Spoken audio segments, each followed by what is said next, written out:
आप सभी का इस वीडियो में बहुत बहुत स्वागत है। आज मैं आप सभी को 10वीं कक्षा एवं 12वीं कक्षा का एक महत्वपूर्ण टॉपिक बताने वाला हूँ, जो कि रसायन विज्ञान से होगा, केमिस्ट्री से होगा। आज मैं आप सभी को IUPAC नामकरण के बारे में बताने वाला हूँ, क्योंकि यह एक ऐसा टॉपिक है जिसे अक्सर बच्चे पूर्ण रूप से अच्छे से नहीं पढ़ पाते हैं और उनके मन में हमेशा कन्फ्यूजन होता है। मैं कोशिश करूँगा कि मैं आपको इस टॉपिक को इस तरह पढ़ाऊँ ताकि आपको आने वाले समय में एक भी IUPAC नामकरण करने में दिक्कत ना हो। तो चलते हैं, बिना समय गए स्टार्ट करते हैं इसको। देखिए, IUPAC नामकरण पढ़ने के लिए सबसे महत्वपूर्ण ज़रूरी है कि IUPAC नाम के बारे में जान जाए अच्छे से। देखिए, IUPAC नामकरण में सबसे प्रमुख होता है कार्बनिक यौगिक, और कार्बनिक यौगिक जो है वो कार्बन से मिलकर बनता है। इसलिए हमें सबसे ज़्यादा आवश्यक है कि हम कार्बन के बारे में अच्छे से जान लें कि कार्बन है क्या, क्योंकि जो IUPAC नामकरण है वो कार्बनिक यौगिक के लिए होता है। अब कार्बनिक यौगिक जो है उनमें कार्बन हमें पढ़ना है, तो हमें कार्बन जानेंगे कार्बन क्या है। देखिए, सबसे पहला क्वेश्चन, फर्स्ट पॉइंट है कार्बन क्या है। देखिए, कार्बन क्या होते हैं। कार्बन एक रासायनिक तत्व है जिसकी परमाणु संख्या 6 होती है।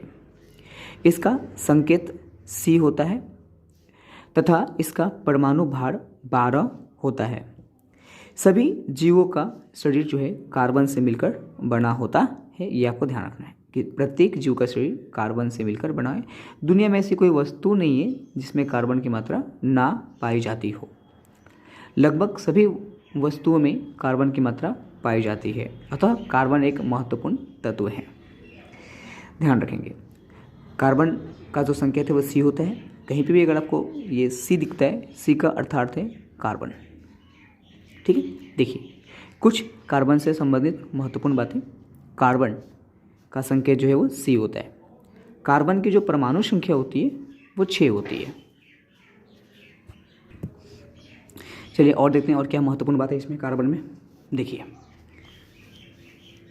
अब आप देखिए, यहाँ से समझिएगा, कार्बन के बारे में अच्छे से आपके पास ज्ञान होना चाहिए। देखिए, तीसरा, कार्बन का परमाणु भार 12 होता है। कार्बन की जो प्रकृति होती है वो अधातु होती है। ये कार्बन एक अधातु होता है। भूमि पर कार्बन की मात्रा जो है 0.2% पाई जाती है।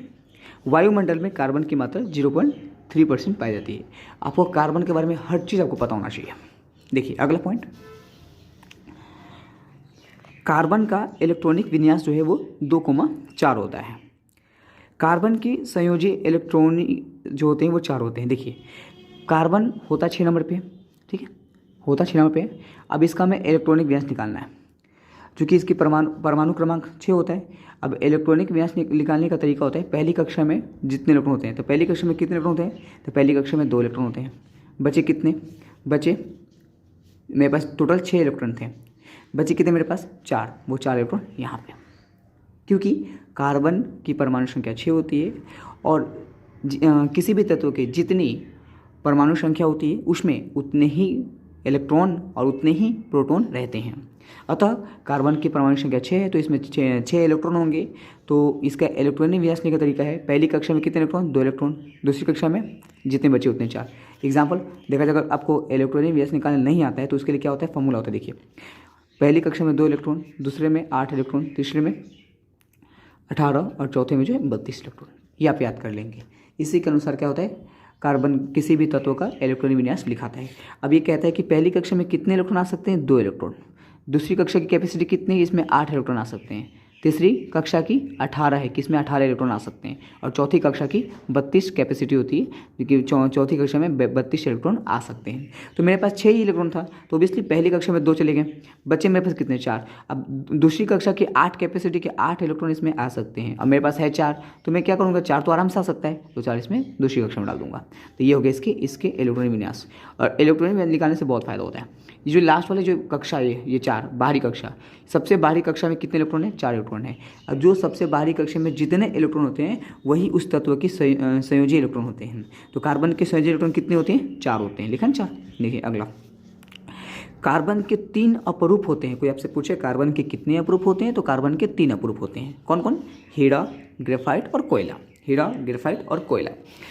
लास्ट पॉइंट है इसमें, कार्बन की जो संयोजकता है वो 4 होती है। संयोजी इलेक्ट्रॉन कहिए या उसकी संयोजकता कहिए। संयोजकता मतलब कि वो किसी तत्व से जुड़ने की उसकी क्षमता कितनी होती है? 4 होती है। यानी किसी तत्व से अगर उसे जुड़ना है तो उसे 4 इलेक्ट्रॉन की साझेदारी करनी पड़ेगी, ध्यान रखेंगे। चलिए, और हाँ, कार्बन जो है केवल इलेक्ट्रॉनों की साझेदारी करके कोई यौगिक बनाता है। यह अपने इलेक्ट्रॉन का आदान प्रदान नहीं करता है, क्योंकि इसके बाहरी कक्षा में 4 इलेक्ट्रॉन होते हैं। तो या तो ये अपना अष्टक तब पूरा कर सकता है, या तो 4 इलेक्ट्रॉन किसी को दे दे, या 4 इलेक्ट्रॉन किसी से ग्रहण कर ले। लेकिन ये दोनों इसके लिए असंभव है, क्योंकि ये ना तो किसी से 4 इलेक्ट्रॉन ले पाएगा और ना ही किसी को 4 इलेक्ट्रॉन दे पाएगा। अतः ध्यान रखें कि कार्बन की संयोजकता 4 होती है, परंतु ध्यान रखेंगे कि ये जो कार्बन है वो अपने इलेक्ट्रॉन का आदान प्रदान नहीं करता है, बल्कि इलेक्ट्रॉन की साझेदारी करके कोई नया यौगिक बनाता है। यानी कि जाहिर सी बात है, कार्बन से जो भी यौगिक बना होगा उसमें इलेक्ट्रॉन का आदान प्रदान नहीं हुआ होगा, बल्कि इलेक्ट्रॉन की साझेदारी हुई होगी। चलिए अब आगे देखते हैं। देखिए, इस वीडियो में आपको केवल कार्बनिक यौगिक कैसे बनते हैं, उनमें कौन कौन से महत्वपूर्ण नोट्स हैं वो बताऊंगा, और आने वाले वीडियो में आपको कार्बनिक यौगिक को बनाना बताऊंगा, उनके आईयूपीएसी नामकरण को बताऊंगा बहुत ही बेहतरीन तरीके से। बस मैं यही कह सकता हूं कि जितने भी मैं आईयूपीएसी नामकरण का वीडियो डालूंगा, अगर आप उन सब वीडियो को देख लेते हैं तो आपको किसी अन्य वीडियो या किसी अन्य शिक्षक के पास पढ़ने की कोई आवश्यकता नहीं पड़ेगी आईयूपीएसी नाम के लिए। मैंने अपनी पूरी मेहनत के साथ इस नोट्स को तैयार किया है, ताकि आपको हर चीज़ समझ में आए आईयूपीएसी नामकरण में।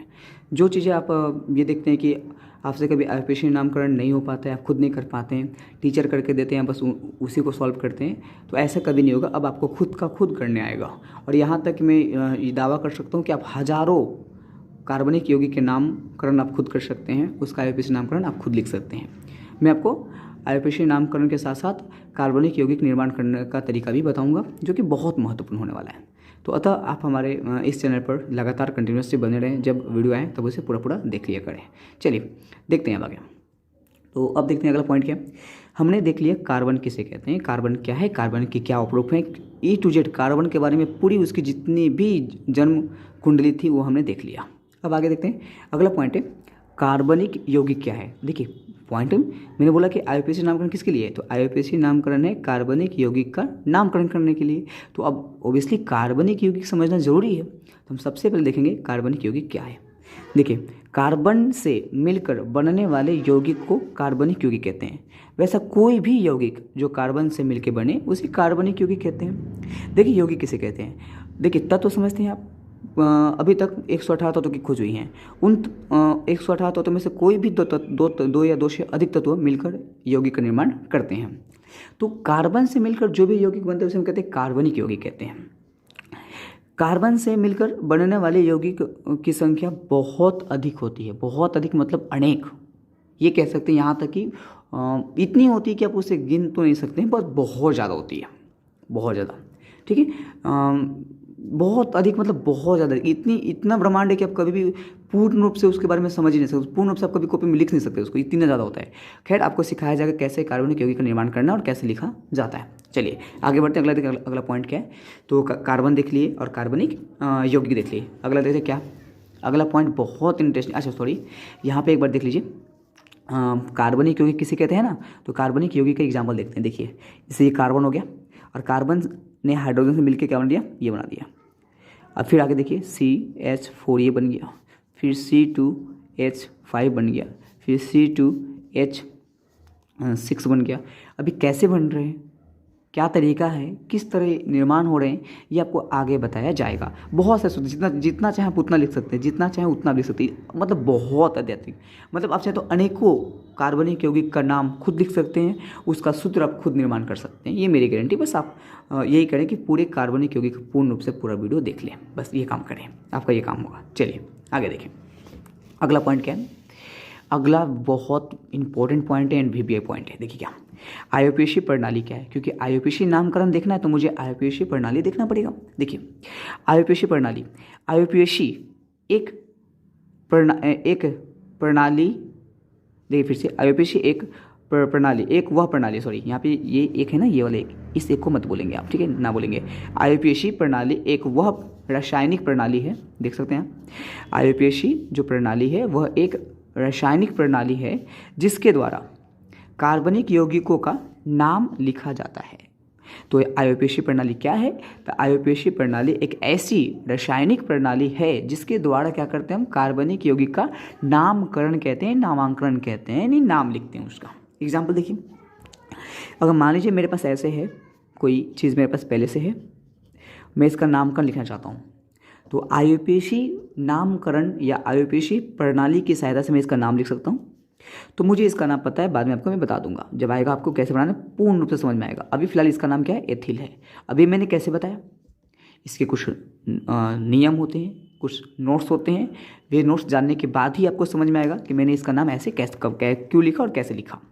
तो जस्ट आप देखते रहे, आपको पूर्ण रूप से समझ में आएगा। देखिए अगला पॉइंट है,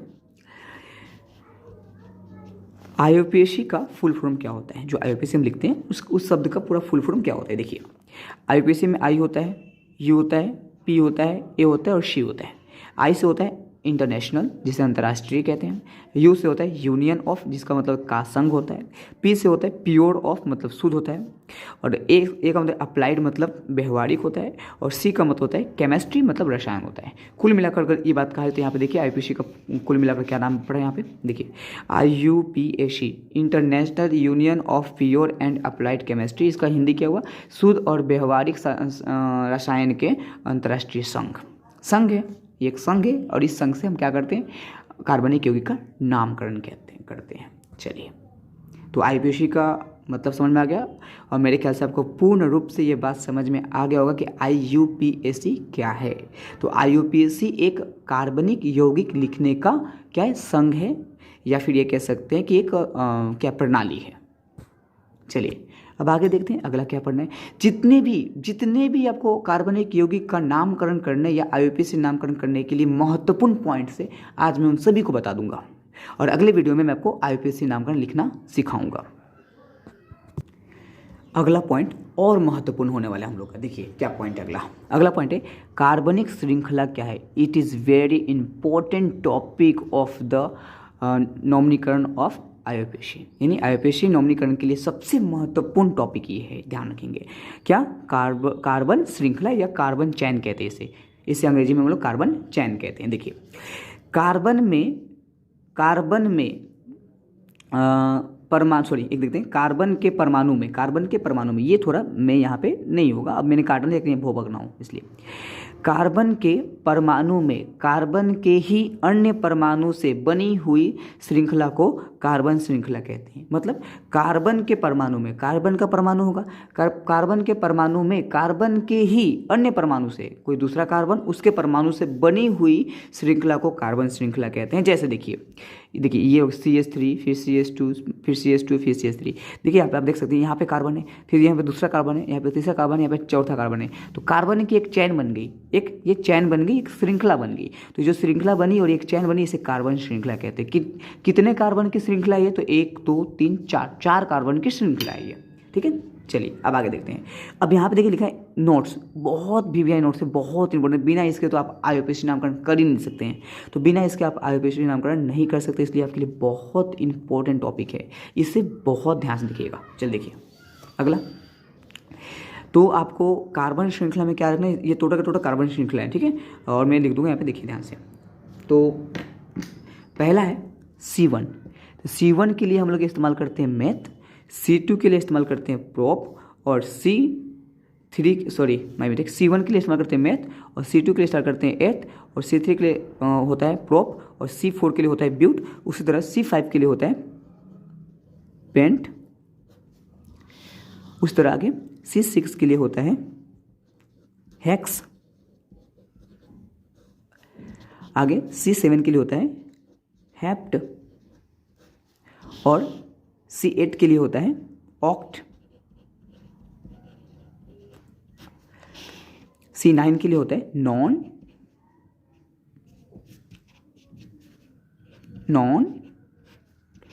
और C10 के लिए होता है डेक। वैसे तो और भी होते हैं, कार्बन के चेन और भी होते हैं बट लेकिन 10 बहुत ज़्यादा हो गए 10th और 12th के लिए, बहुत अत्यधिक। इतने से आप इतने कार्बनिक यौगिक का निर्माण कर देंगे कि आप उसको गिन नहीं सकते हैं, बहुत ज़्यादा हो गए। चलिए, तो आप याद कर लेंगे ये कार्बन श्रृंखला, और आपको कार्बन श्रृंखला अच्छे से याद कर लेना है, बहुत ही बेहतरीन तरीके से कार्बन श्रृंखला को याद कर लेना है। कैसे याद करना है, आपको पता होना चाहिए कि C2 के लिए क्या इस्तेमाल करते हैं। तो अगर कहीं C2 कार्बन 2 दिखे, अगर कार्बन 2 रहे, 2 कार्बन रहे तो उसके लिए एथ इस्तेमाल करते हैं। अगर कार्बन 3 रहे तो प्रोप इस्तेमाल करते हैं उसका नाम लिखने के लिए। अगर कार्बन 4 रहे तो ब्यूट इस्तेमाल करेंगे। कार्बन 5 रहेगा तो पेंट इस्तेमाल करेंगे। इस तरह जितने भी कार्बन रहेंगे उसके लिए ये है कि आप इसके लिए इस शब्द का इस्तेमाल करेंगे उसका IUPAC नामकरण करते समय। अतः कार्बन श्रृंखला में ये याद रखना, ये कार्बन श्रृंखला है और कार्बन श्रृंखला आपको ये 10 कार्बन श्रृंखला आपको याद रखने, कितने, ये 10 आपके कार्बन श्रृंखला, और इसको अच्छे से याद रखना है आपको। चलिए अब आगे देखते हैं अगला कौन सा पॉइंट है। तो आप चाहें तो एक बार फिर से देख सकते हैं, मैंने इसे थोड़ा अच्छे से लिख दिया, कलर करके लिखा ताकि आपको दिक्कत ना हो। देखिए आपको भी इस तरह कलर से करना चाहिए। देखिए ये कार्बन चेन है, टोटल कितने, 10 कार्बन चेन है आपके पास, ये टोटल आपके पास 10 कार्बन चेन है। ध्यान रखेंगे आपके पास 10 कार्बन चेन है।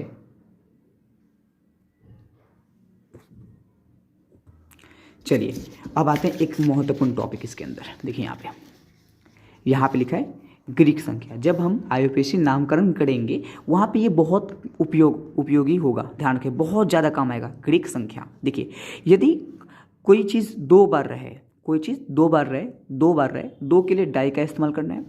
अगर वो चीज़ 3 बार रहे तो उसके लिए ट्राई इस्तेमाल करना है। अगर कोई चीज़ 4 बार रहे तो उसके लिए टेट्रा इस्तेमाल करना है। अगर कोई चीज़ 5 बार रहे उसके लिए पेंटा इस्तेमाल करना है। आप क्या करेंगे, मेरे साथ साथ आप नोट्स तैयार करते चलेंगे और इसका फेयर करते चलेंगे।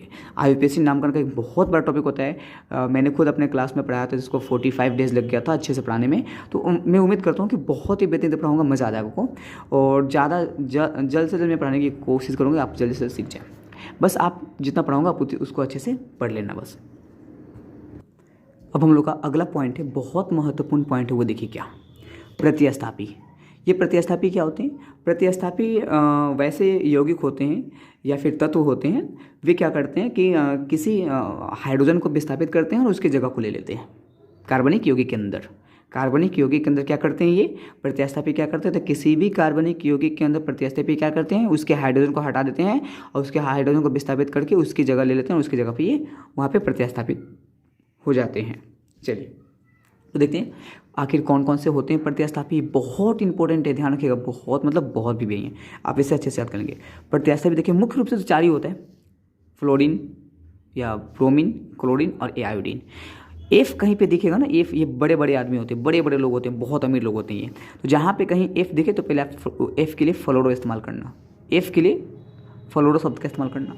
अगर कहीं आपको Br दिखे तो Br के लिए ब्रोमो शब्द का इस्तेमाल किया जाता है। अगर आपको Cl कहीं दिखे तो उसके लिए क्लोरो शब्द का इस्तेमाल किया जाता है। और कहीं अगर I दिखे तो उसके लिए आयोडो शब्द का इस्तेमाल किया जाता है। ध्यान रखें ये प्रतिस्थापी हैं और ये बहुत बड़े बड़े लोग होते हैं, कहीं भी दिखें तो पहले इन्हीं का नाम लिखाएगा। ये बहुत इतने अमीर होते हैं ना, इतने अमीर होते हैं कि अगर कहीं दिख गए तो पहले इन्हीं को सलाम करना पड़ता है, मैंने पहले इन्हीं का नामकरण करना पड़ता है। चलिए और भी होते हैं इनके अलावा, मुख्य रूप से 4 ही होते हैं, लेकिन इनके अलावा और भी कौन से होते हैं देखिए यहाँ पे।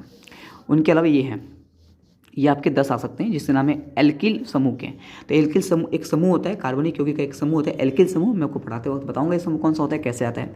इसमें देखिए इसमें ये आते हैं CH3 जिसे मेथिल कहते हैं। अगर C2H5 कहें देखिए उसको एथिल कहते हैं। C3 और H7 देखिए उसको प्रोपिल कहते हैं। इस तरह आपको देखें यहाँ पे जितने भी लिखे हैं, अगर ये दिखते हैं तो इसके लिए नाम रखे गए आपके 10। तो इसे कहते हैं हम लोग क्या कहते हैं, इसको कहते हैं, ध्यान रखेंगे, एल्किल समूह के जो होते हैं प्रतिस्थापी। ये सारे के सारे प्रतिस्थापी होते हैं, क्यों, क्योंकि इनके पास एक हाइड्रोजन की कमी होती है और ये क्या करते हैं कि अगर एक हाइड्रोजन कमी है तो ये किसी से जुड़ जाते हैं, ठीक है, उस हाइड्रोजन की कमी को पूरा करने के लिए। तो आप इसे अच्छे से क्या कर लेंगे, नोट कर लेंगे और याद कर लेंगे। अभी हो गया एक और लास्ट पॉइंट हम लोग का बचेगा और उसके बाद हम देखेंगे अगले वीडियो में। फिलहाल अभी एक लास्ट पॉइंट आज देख लेते हैं।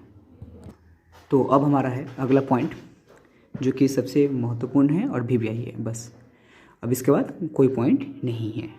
देखिए क्रियाशील समूह क्या है, क्रियाशील समूह बहुत इंपॉर्टेंट, जो किसी से क्रिया करती है और उसकी जगह को ले लेती है। देखिए पहला ये OH, OH का मतलब होता है अल्कोहल, और अल्कोहल का अगर कहीं पे रहे तो उसके लिए लगता है ऑल, क्या लगता है, ऑल लगता है।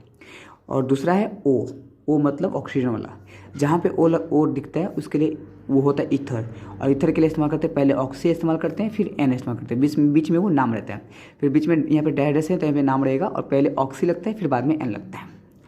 CO का मतलब होता है कीटोन, कीटोन ऐसे भी लिखा जाता है या ऐसे लिखा जाता है, तो CO का मतलब कीटोन, कीटोन के लिए जोड़ते हैं ऑन। फिर ये CHO है, CH का मतलब होता है एल्डिहाइड। क्या होता है? एल्डिहाइड।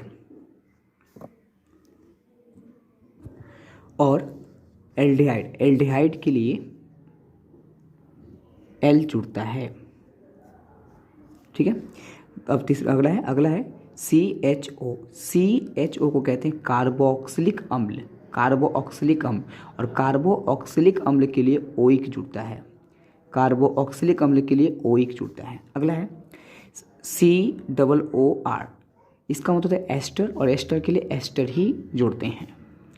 अगला है NH2, NH2 का एमीन होता है और एमीन के लिए एमीन जोड़ते हैं। अगला है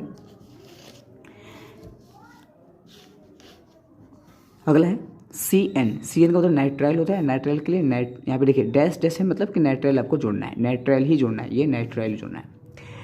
अगला है 9 नंबर एथिल हैलाइड, इसके लिए आपको ऑयल हैलाइड जोड़ना है। और अगला 10 नंबर है, अगर ये कहीं दिखे तो इसके लिए सल्फोनिक अम्ल होता है और आपको यही जोड़ना होता है, डैश यही जोड़ना होता है। तो ये लगने वाले हैं आपके अनुकलन है, जो इधर मैंने लिखा बाद में वाले में, ये सारे अनुकलन हैं जो लास्ट में आके जुड़ेंगे, ठीक है। ध्यान रखें, ये सब जुड़ने वाले हैं अनुकूलन, ठीक है। और ये सब उसके नाम हो गए कि वो किस समूह से आते हैं, वो इस समूह से सब बिलोंग करते हैं। ध्यान रखेंगे कार्बोक्सिलिक समूह।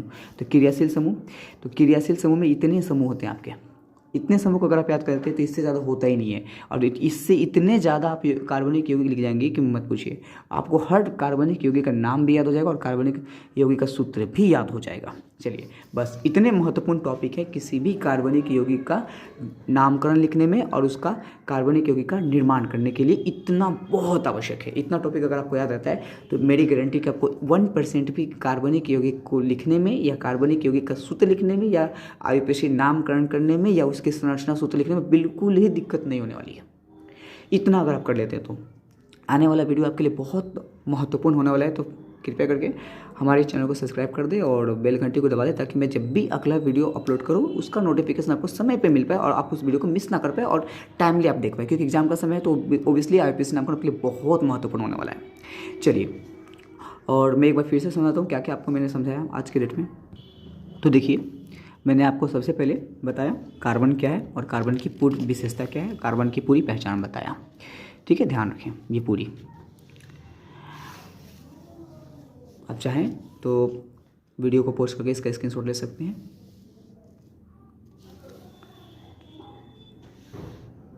फिर अगला मैंने क्या बताया आपको, अगला मैंने बताया कि कार्बनिक यौगिक किसे कहते हैं, कार्बनिक यौगिक क्या है, कौन कौन से होते हैं। फिर मैंने बताया IUPAC प्रणाली क्या है। फिर बताया कि IUPAC नामकरण का पूरा फुल फॉर्म क्या होता है, ये बताया। और फिर मैंने यहाँ पे देखा ये पूरा IUPAC नाम का पूरा फुल फॉर्म। अगला, इसके बाद मैंने आपको कार्बन श्रृंखला के बारे में बताया। कार्बन श्रृंखला होते क्या है, तो कार्बन श्रृंखला 10 होते हैं और 10 को याद करना बहुत आवश्यकता है, बहुत जरूरी। आप क्या करेंगे, 10 ये जो 10 कार्बन चैन है यानी कि कार्बन श्रृंखला, इसे अच्छे तरीक़े से याद कर लीजिएगा, क्योंकि बिना इसके याद किए आगे आपको लिखने नहीं आने वाला है। और अगर आप चाहते हैं कि अगले क्लास में आप अच्छे से परफॉर्म कर पाएँ और उसको समझ पाएँ और उसको जितने भी मैं बताऊँ उसकी सहायता से आप खुद कार्बनिक यौगिक को लिख पाएँ, तो ये 10 आप जरूर याद कर लेंगे। ध्यान रखिए, कार्बन चेन जरूर याद कर लेंगे, बिना इसके आप नाम नहीं लिख पाएंगे, IUPAC नामकरण नहीं कर पाएंगे, तो इसलिए आप इसे जरूर याद कर लेंगे, ठीक है। चलिए, याद करके ही आइएगा, आशा करते हो कि आप याद करके आएंगे, पूरा बढ़िया से याद करेंगे, पूरे आपके जबान पे होना चाहिए। इसके बाद मैंने आपको बताया प्रतिस्थापी कौन कौन से होते हैं। प्रतिस्थापी बहुत इंपॉर्टेंट है, जो कि आगे आके जुड़ेंगे। पहले जो हम कार्बनिक यौगिक बनाएंगे वहाँ पे आके जुड़ेंगे, उसको हटा के H को वहाँ पे जोड़ेंगे, फिर इसका हम नामकरण करेंगे। फिर यहाँ पे देखिए ये सारे हैं आपके। उसके बाद लास्ट में बताया आपको क्रियाशील समूह क्या है, बहुत इंपॉर्टेंट है। ये सारे इससे तो होता ही नहीं, मैंने आपको बताया जानबूझ कर मैंने छोटी छोटी चीज़ों पे ध्यान दिया, क्योंकि ये और टीचर नहीं कर पाते, जिससे बच्चों को बहुत मुश्किल लगता है। मैंने वो जितने भी दिक्कत वाली दूर थी सारे दूर कर दिए। अब बस आपको IUPAC नामकरण सिखाना है, वो मैं आपको अगली क्लास में बहुत बेहतरीन तरीके से सिखाने वाला हूँ। इतना मज़ा क्या आएगा ना, आप खुद कहेंगे कि वाह सर मैंने बहुत अच्छा किया, आपका वीडियो देखकर बहुत मज़ा आएगा। मैं बस मुझे कोई यूट्यूब से मतलब नहीं, बस मैं चाहता हूँ कि आपका एग्ज़ाम का समय आप ये IUPAC नामकरण सीख जाएँ, बस और कुछ ना हो। देखिए यहाँ पे आप देखिए ध्यान से, अगर देखा जाए तो क्रियाशील समूह ये, और यहाँ पे पूर्ण रूप से आप देखें जितने भी कैसे समूह हैं मैंने उसका नाम और उसमें जो अनुग्रहण होने वाले जुड़ने वाले हैं सबका लिख दिया। बस आप इसे याद करने की कोशिश करें। अगले क्लास में अगर याद करके आते हैं तो गारंटेड आपको बहुत बढ़िया आएगा, समझ में आएगा। आप इसे नोट कर लेंगे, इसे शेयर कर लेंगे, जो भी करना वो कर लेंगे। IUPAC नामकरण का एक कॉपी ही बना लीजिए, क्योंकि IUPAC नामकरण जब मैं सिखाऊंगा तो एक कॉपी तो आराम से भर जाएगा, डोंट वरी। चलिए, तो मैंने पूरा जितने भी IUPAC नामकरण करने के लिए या फिर कार्बनिक यौगिक का निर्माण करने के लिए या संरचना सूत्र लिखने के लिए जितने भी महत्वपूर्ण पॉइंट्स थे वो मैंने इस वीडियो में पूरा क्लियर कर दिया। अगले वीडियो में मैं आपको IUPAC नामकरण करना सिखाऊंगा और कार्बनिक यौगिक का निर्माण करना सिखाऊंगा, जो कि बहुत महत्वपूर्ण होने वाला है, बहुत बेहतरीन तरीके से। अब आपको IUPAC नामकरण में याद नहीं करना पड़ेगा इस सूत्र का ये नाम होता है, बल्कि आप खुद से उस सूत्र को बनाएंगे और उस सूत्र का नामकरण करेंगे। तो बस आज के वीडियो में इतना ही, फिर मिलते हैं अगले वीडियो में। तब तक के लिए जय हिंद, जय भारत।